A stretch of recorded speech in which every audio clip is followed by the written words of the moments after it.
Halo anak-anak, bagaimana kabarnya? Perkenalkan, nama saya Pak Aziz. Hari ini kita akan belajar tema 4, subtema 2, tentang interaksi sosial dan tanggung jawab sebagai anggota masyarakat. Nah, yang pertama adalah interaksi sosial dalam pembangunan sosial budaya.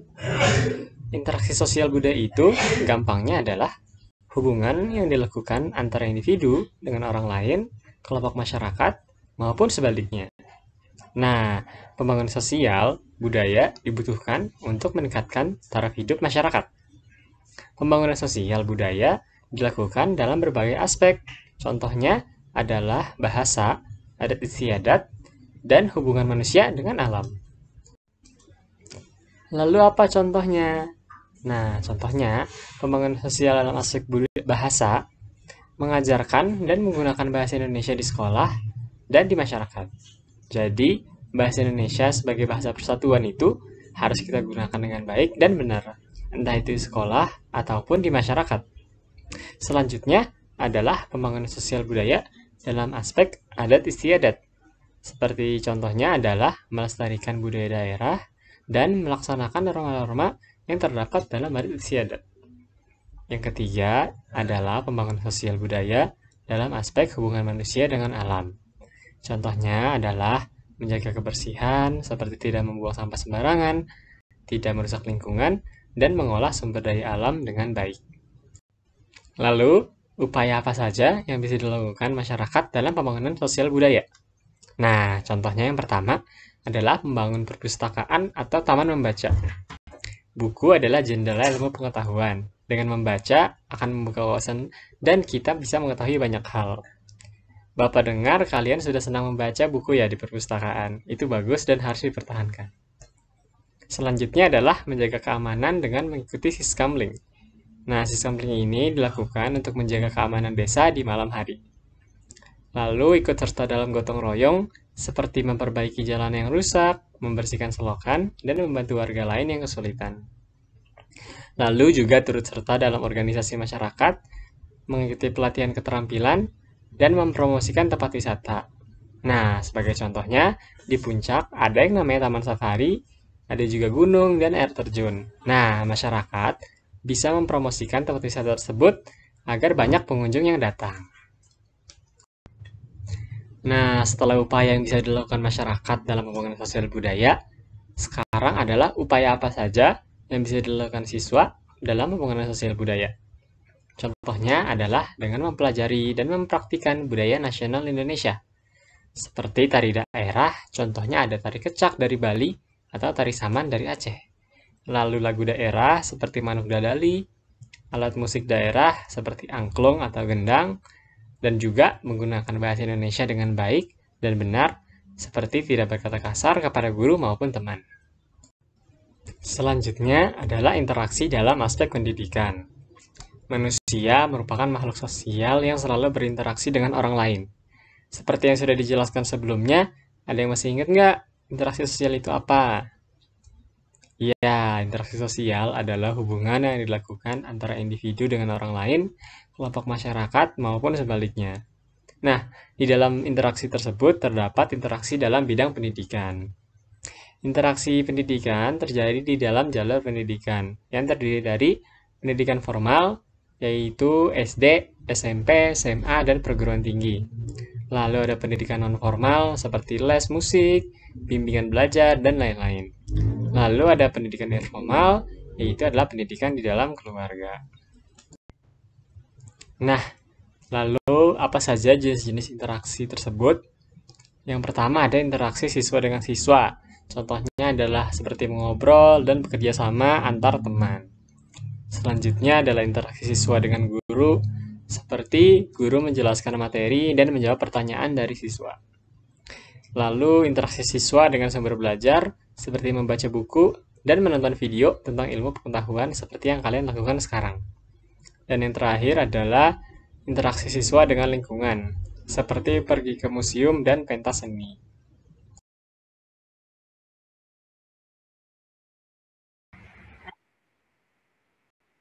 Halo adik-adik semua, Saya Bapak Adit akan menjelaskan mengenai tanggung jawab kita sebagai anggota masyarakat.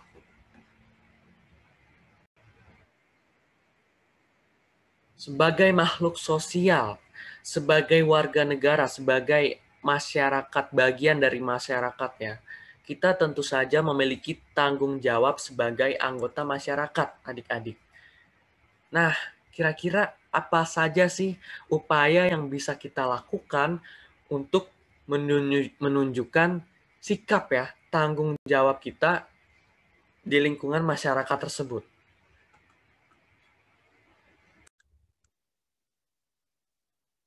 Nah, kira-kira apa aja sih adik-adik cara yang dapat kita lakukan untuk menunjukkan sikap tanggung jawab kita sebagai warga di masyarakat? Yang pertama, tidak membuang sampah di sungai atau di selokan. Nah, adik-adik diharapkan untuk tidak membuang sampah sembarangan ya. Karena nantinya akan menyebabkan apa? Betul, menyebabkan banjir. Yang kedua, melaksanakan keputusan dari rapat warga. Jadi kalau misalnya di dalam rapat warga tersebut terdapat keputusan, seperti misalnya jadwal kerja bakti atau jadwal ronda begitu, maka kita harus melaksanakan keputusan tersebut begitu. Lalu yang ketiga, melaksanakan ronda sesuai jadwal yang ditentukan. Ronda itu apa teman-teman ya? Ronda itu bisa juga disebut sistemling ya, sistem keamanan keliling untuk menjaga lingkungan masyarakat yang bebas dari kejahatan di malam hari. Lalu jika kita sudah dibagikan jadwal ronda, misalnya jadwal kita hari Senin, maka hari Senin tersebutlah kita wajib untuk ikut serta di dalam ronda tersebut.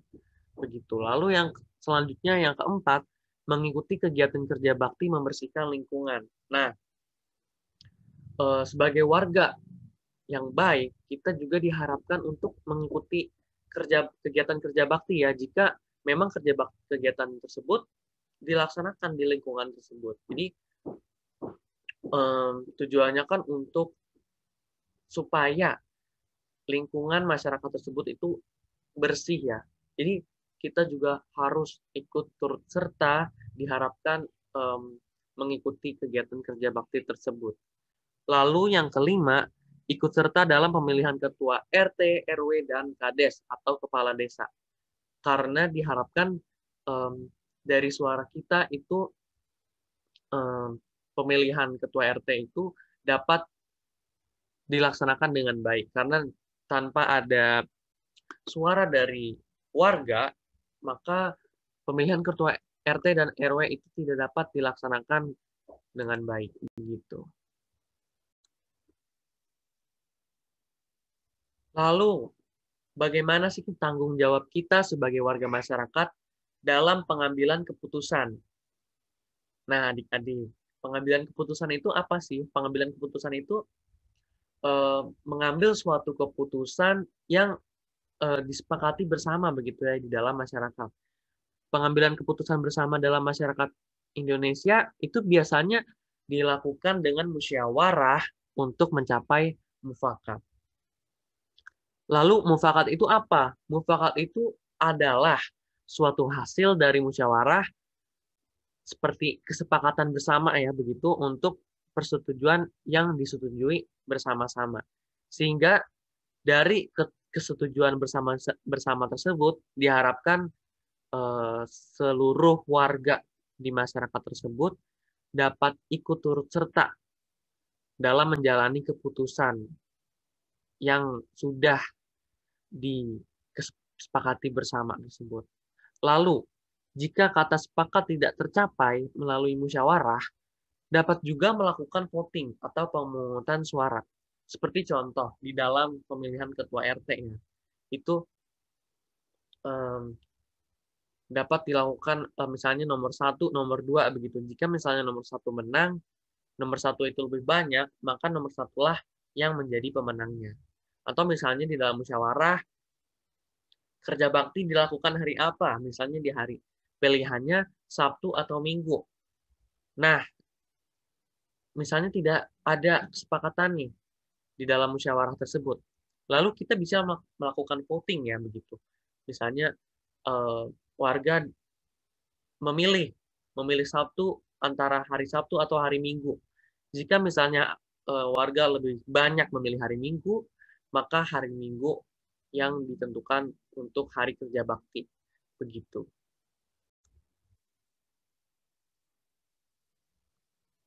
Lalu bagaimana sih contoh kegiatan yang memerlukan keputusan bersama di lingkungan masyarakat? Nah, adik-adik mungkin bisa ya mengamati di sekitar tempat adik tinggal itu sebenarnya terdapat loh contoh kegiatan yang membutuhkan keputusan bersama. Yang pertama itu ada memilih ketua RT atau RW yang sudah tadi dijelaskan ya. Karena di dalam memilih ketua RT dan RW itu dibutuhkan suara kita dalam memilih siapa ketua RT yang terpilih di periode tersebut. Lalu yang kedua, menentukan jadwal kerja bakti dan ronda. Jadi biasanya warga-warga itu melakukan diskusi atau musyawarah di dalam balai warga untuk menentukan jadwal kerja bakti dan ronda. Lalu yang ketiga, menentukan acara pada hari ulang tahun kemerdekaan Republik Indonesia. Atau biasanya disebutnya 17 Agustus, 17-an ya, 17 Agustusan begitu. Lalu seperti contoh, musyawarah mengenai lomba apa sih yang dilakukan oleh lingkungan masyarakat tersebut, atau misalnya apakah ada pentas seni di dalam 17-an tersebut, atau misalnya ada karnaval begitu. Itu boleh didiskusikan atau dimusyawarahkan di lingkungan masyarakat atau di rapat warga.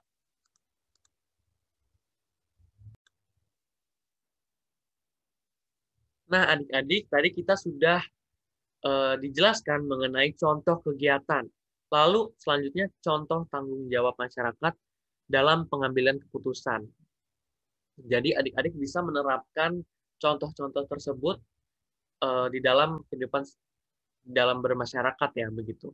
Yang pertama itu mengikuti dan mengamati pemilihan ketua RT atau RW. Jadi di dalam pemilihan ketua RT RW tersebut, kita sebagai warga di dalam masyarakat itu diharapkan mengamati jalannya pemilihan ketua RT atau RW ini dengan baik begitu, sehingga tidak ada hal-hal yang diinginkan seperti misalnya kecurangan yang terjadi atau keributan begitu ya, kerusuhan. Yang kedua, melaporkan pelanggaran yang terjadi pada saat pemilihan. Seperti misalnya jika di dalam pengamatan tersebut adik-adik menemukan kecurangan yang dilakukan oleh salah satu calon ketua RT misalnya, itu adik-adik diharapkan ya untuk melaporkan kegiatan kecurangan tersebut karena nantinya akan berdampak buruk ke depannya begitu. Lalu yang ketiga, mengikuti musyawarah warga yang diadakan di lingkungan. Mengapa? Karena di dalam musyawarah tersebut diharapkan pendapat dan saran-saran warga itu menjadi pertimbangan bersama begitu ya. Jika teman-teman atau adik-adik tidak menghadiri musyawarah tersebut, lalu bagaimana saran dan pendapat adik-adik bisa tersalurkan gitu. Lalu yang keempat, memberikan saran dan pendapat atas masalah dalam rapat. Nah, adik-adik bisa memberikan saran dan pendapat dalam rapat tersebut gitu. Jadi jika mempunyai saran itu diharapkan untuk tidak menyimpannya begitu ya, menyimpannya sendiri, tetapi harus dikeluarkan karena untuk tujuannya itu sebagai kebaikan bersama begitu. Nah, sebenarnya yang tadi tersebut itu contoh-contoh tadi itu kalau misalnya adik-adik sudah berusia yang cukup dalam berkontribusi di dalam masyarakat. Nah, berhubung adik-adik masih menjadi siswa, masih sebagai siswa itu belum bisa ya secara maksimal itu memiliki hak dalam pengambilan keputusan di lingkungan RT atau RW. Tetapi sebagai siswa itu adik-adik masih mempunyai tanggung jawab yang bisa adik-adik laksanakan di dalam bermasyarakat. Yang pertama itu bergotong royong menyiapkan tempat musyawarah. Nah, jika bapak-bapak atau orang tua begitu ya di dalam lingkungan tersebut ingin melakukan musyawarah, adik-adik bisa membantu menyiapkan ya. Misalnya tempat bangku atau meja atau papan tulis yang bisa digunakan di musyawarah tersebut begitu. Jadi adik-adik bisa bergotong royong menyiapkan tempat musyawarah tersebut. Lalu yang kedua, mengamati jalannya pengambilan keputusan. Nah, adik-adik di dalam musyawarah tersebut atau pemilihan ketua RT RW itu adik-adik bisa loh mengamati jalannya pengambilan keputusan. Jadi kalau misalnya sebagai latihan begitu ya nanti jika misalnya adik-adik sudah umurnya sudah cukup, usianya sudah cukup, akan lebih siap dalam melakukan musyawarah di dalam masyarakat. Lalu yang ketiga, membantu menyiapkan makanan dan minuman dalam suatu kegiatan musyawarah. Nah, kegiatan musyawarah itu biasanya ya adik-adik bisa mungkin saja lama begitu ya terjadinya. Nah, karena itu adik-adik bisa membantu menyiapkan makanan untuk supaya rapat tersebut itu atau musyawarah tersebut itu jalannya itu baik begitu, terjalan dengan baik karena disediakan makanan dan minuman begitu. Sehingga mungkin ya bapak-bapak atau ibu-ibu yang hadir itu bisa lebih banyak hadir begitu karena sudah disiapkan makanan dan minuman yang tersedia di musyawarah, kegiatan musyawarah tersebut. Lalu sebagai pelajar, kira-kira apa aja sih tanggung jawab yang bisa adik-adik lakukan untuk supaya membuktikan ya bahwa kita ini memang bertanggung jawab gitu. Lalu sebagai pelajar itu apa yang bisa kita lakukan? Mungkin adik-adik penasaran ya, kira-kira apa saja sih tanggung jawab siswa di sekolah atau pelajar di sekolah? Yang pertama itu pelajar secara bertanggung jawab itu belajar dengan tekun. Karena dengan belajar dengan tekun, kita sudah menunjukkan tanggung jawab kita sebagai pelajar. Yang kedua, menjaga kebersihan di sekolah. Jadi adik-adik diharapkan untuk menjaga kebersihan di sekolah. Jika misalnya adik-adik mencoret-coret tembok atau mencoret-coret bangku, meja, itu sudah menunjukkan sikap yang tidak bertanggung jawab sebagai siswa di sekolah. Lalu yang ketiga, mengikuti acara di sekolah, seperti misalnya upacara atau lomba antar kelas. Jika adik-adik tidak mengikuti upacara atau bahkan bermalas-malasan dalam mengikuti upacara, itu merupakan tindakan yang tidak bertanggung jawab begitu adik-adik. Lalu yang keempat, ikut serta dalam pemilihan ketua kelas. Nah, biasanya di awal-awal tahun pelajaran itu terdapat pemilihan ketua kelas ya. Nah, diharapkan di adik-adik ini bisa ya ikut serta dalam pemilihan ketua kelas tersebut.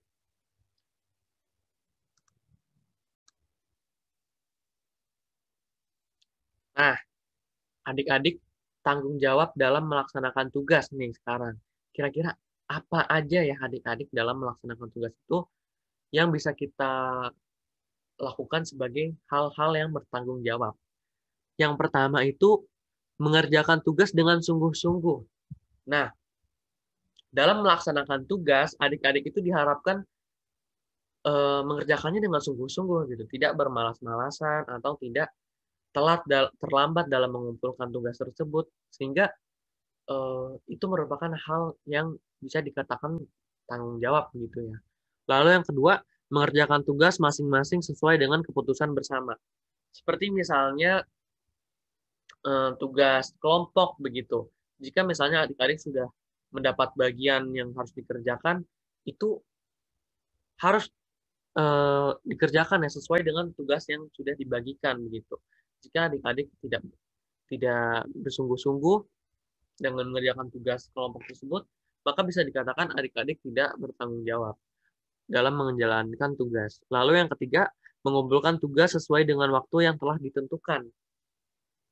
Nah, ini terkait dengan keterlambatan tugas yang adik-adik lakukan, itu bisa menunjukkan bahwa adik-adik itu merupakan orang yang tidak bertanggung jawab begitu, karena telah lalai dalam melaksanakan tugas yang seharusnya misalnya dikumpulkan jam 12 siang begitu. Tapi adik-adik justru malah mengumpulkannya jam 5 sore. Nah, itu kan sudah terlambat ya. Nah, itu merupakan sikap yang tidak bertanggung jawab dalam melaksanakan tugas yang telah diberikan. Selanjutnya terdapat ya tanggung jawab siswa di sekolah. Sesuai yang dengan apa yang adik-adik lihat, itu yang pertama itu ada piket kelas. Nah, piket kelas ini merupakan salah satu contoh juga ya tanggung jawab kelompok begitu ya di sekolah. Karena di dalam piket kelas tersebut, dalam satu minggunya itu sudah dibagi-bagi ya jadwal piket begitu. Misalnya adik-adik mendapat hari Senin, maka di hari Senin tersebutlah adik-adik diharapkan untuk mengikuti piket kelas gitu, membersihkan meja atau membersihkan papan tulis dan lain-lain. Diharapkan itu adik-adik dapat bertanggung jawab dalam pembagian tugas yang sudah diberikan di dalam piket kelas tersebut.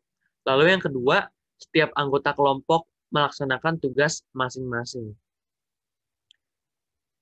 Ya, jadi di dalam sekolah ini pasti ada ya tugas kelompok begitu. Nah, dari tugas kelompok tersebut sudah dibagikan tugas-tugas masing-masing dalam mengerjakan tugas kelompok. Nah, jika adik-adik mengerjakan tugas kelompok dengan bersungguh-sungguh, maka itu sudah menunjukkan sikap yang bertanggung jawab. Begitu. Lalu yang ketiga, tugas yang dikerjakan harus dilakukan dengan sungguh-sungguh. Nah, ini yang sudah tadi diberikan. Tugas yang sudah diberikan oleh guru itu harus ya diharapkan untuk dikerjakan dengan sungguh-sungguh. Itu sehingga hasil tugas yang nantinya adik-adik peroleh, hasil tugas yang nantinya adik-adik peroleh itu bisa maksimal begitu nilainya, bisa mungkin sempurna gitu.